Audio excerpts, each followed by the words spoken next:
Қайырлы күн баршаңызға достар, сіздермен Мерей. Бүгін біз өте дәмді болып шығатын ашытқысыз нан дайындайтын боламыз. Менімен бірге жасап көріңіздер, өте дәмді болып шығады достар. Бұл нанның ашытқымен дайындалған наннан еш айырмашылығы жоқ. Міндетті түрде үйде бар заттармен дайындалынады.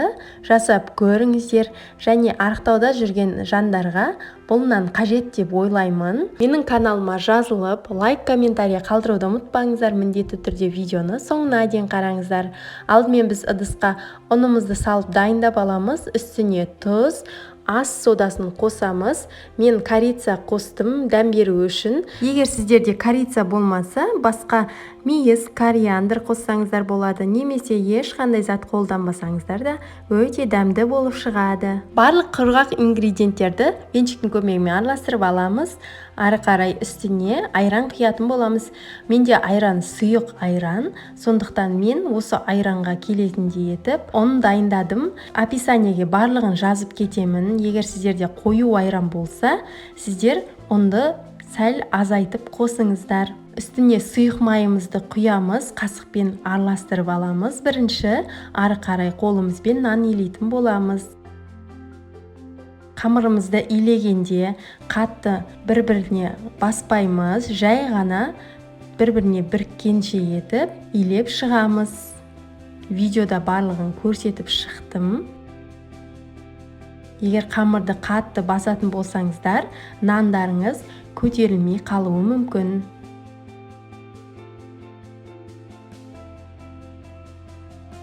Нанымызды дайындап, мен пешке пісіретін арнайы форманы дайындадым. Форманың ішіне осылай пергамент қағазын төсеп, ішіне нанымызды салып, 20 минутқа бетін жауып қойып қойдым.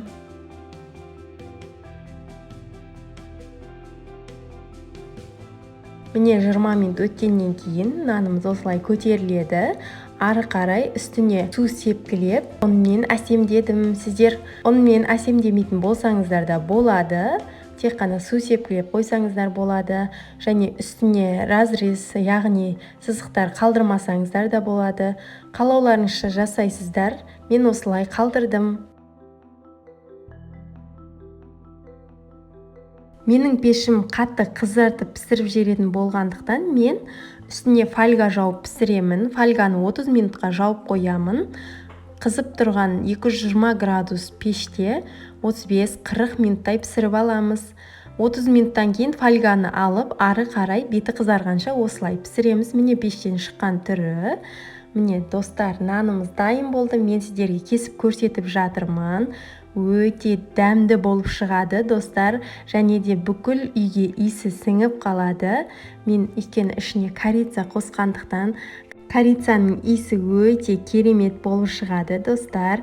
Міне нанның іші осылай толық пісіп шығады. Піспей қалады деп қорықпаңыздар. Нанды және де міндетті түрде суытып алып кескеніміз дұрыс.